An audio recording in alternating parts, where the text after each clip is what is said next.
हिंद, वंदे मातरम। दोस्तों बहुत बहुत स्वागत है आप सभी का न्यूज इंडिया में। और अभी तक आपने इस वीडियो को लाइक नहीं किया तो लाइक कर लीजिए, और चैनल पर नए हैं तो चैनल को सब्सक्राइब कर लीजिए, साथ में बेल आइकन भी प्रेस कर लीजिए और वीडियो को ज्यादा से ज्यादा शेयर कीजिए। तो चलिए बढ़ते हैं खबरों की ओर।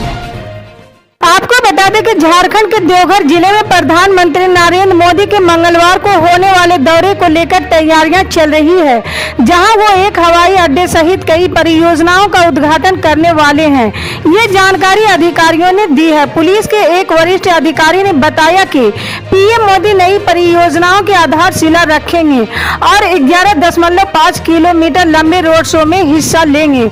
उन्होंने बताया कि जिले में सुरक्षा कड़ी कर दी गई है। अधिकारी ने बताया कि दौरे के दौरान प्रधानमंत्री 12 ज्योतिर्लिंगों में से एक बाबा वैद्यनाथ धाम मंदिर में दर्शन करेंगे। एक आधिकारिक ट्वीट में कहा गया है कि प्रधानमंत्री झारखंड में 16 करोड़ रुपए की परियोजनाओं की आधारशिला रखेंगे और उद्घाटन करेंगे। आपको बता दें कि कांग्रेस नेता राहुल गांधी ने एक बार फिर चीन के मुद्दे पर प्रधानमंत्री नरेंद्र मोदी पर जोरदार हमला बोला है। राहुल गांधी ने सोमवार को ट्वीट कर कहा है कि पीएम मोदी चीन से डरते हैं। उन्होंने कहा कि पीएम मोदी चीन के खिलाफ एक शब्द भी नहीं बोलते हैं, वो चुप्पी साधे हुए चीन का नाम लेते तक से डरते हैं। ये देश के लिए बहुत ही खतरनाक है। इतना ही नहीं, राहुल गांधी ने अपने पोस्ट में पीएम मोदी पर देश की सुरक्षा से खिलवाड़ करने के भी आरोप लगाए हैं। कांग्रेस नेता ने कहा कि चीन की बढ़ती घुसपैठ पर पीएम मोदी की चुप्पी देश के लिए बहुत हानिकारक है। राहुल गांधी ने कहा कि पीएम मोदी के सिर्फ अपनी छवि की चिंता है, इसलिए वो जनता से सच छुपाते हैं। कांग्रेस सांसद ने पीएम मोदी पर सेना के मनोबल गिराने का भी आरोप लगाया है।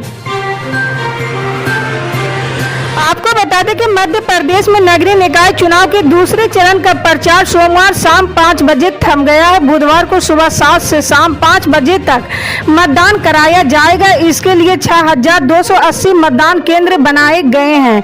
यहां 49,09,280 मतदाता अपने मताधिकार का उपयोग करेंगे। राज्य निर्वाचन आयोग के अधिकारियों ने बताया कि निकाय चुनाव के अंतिम चरण में 43 जिलों के 5 नगर निगम के महापौर पार्षद के साथ 40 नगर पालिका और 169 नगर परिषद के पार्षद पद के लिए मतदान होगा। ये इलेक्ट्रॉनिक वोटिंग मशीन से कराया जाएगा। इसके लिए 12,072 ईवीएम की व्यवस्था की गई है। नगर निगम और नगर पालिका में प्रत्येक वार्ड के लिए 2-2 और नगर परिषद के प्रत्येक वार्ड के लिए 1 ईवीएम आरक्षित रखी गई है। आपको बता दें कि केंद्र सरकार द्वारा सिंगल यूज प्लास्टिक के 19 तरह के आइटमों पर प्रतिबंध लगाने के बाद अब नगर निगम के टास्क फोर्स ने भी बाजारों में कार्रवाई शुरू कर दी है। इसके चलते व्यापारियों ने बाजारों में विकल्प तलाशने शुरू कर दिए हैं। प्लास्टिक के विकल्प के तौर पर अभी शहर में कागज के डिस्पोजेबल आइटम की बिक्री बढ़ गई है। प्लास्टिक के बंद होने के बाद कई प्रकार के कागज से संबंधित व्यापार शुरू हो गया है। इसमें दोना पत्तल सहित लकड़ी की चम्मचों की बिक्री बढ़ गई है। आपको बता दें कि औरंगाबाद का नाम बदलकर संभाजी नगर करने का मामला एक बार फिर सुर्खियां में आ गया है। नाम बदलने के मामले को लेकर एआईएम सांसद इम्तियाज जलील ने इस फैसले को लेकर विरोध जताया है।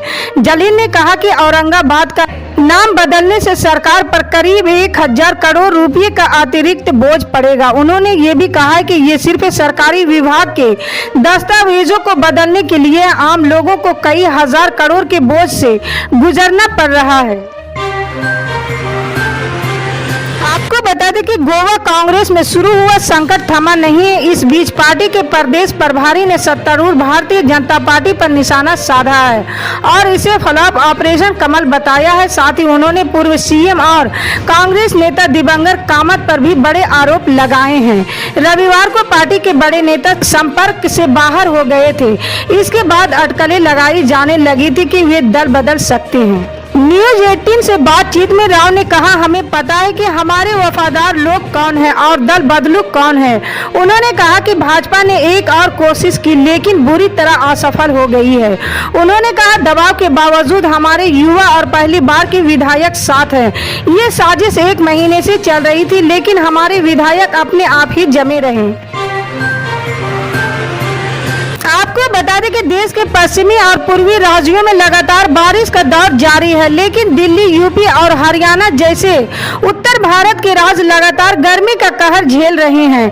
लेकिन आज इन राज्यों के लिए राहत भरी खबर है। फिलहाल दिल्ली, नोएडा और गाजियाबाद में झमाझम बारिश शुरू हो गई है। मौसम विभाग के अनुमान के मुताबिक आज दिल्ली, हरियाणा और यूपी में थोड़ी बारिश हो सकती है। इसके अलावा तेज हवाएं भी चलने की अनुमान है। मौसम विभाग ने जारी किया है।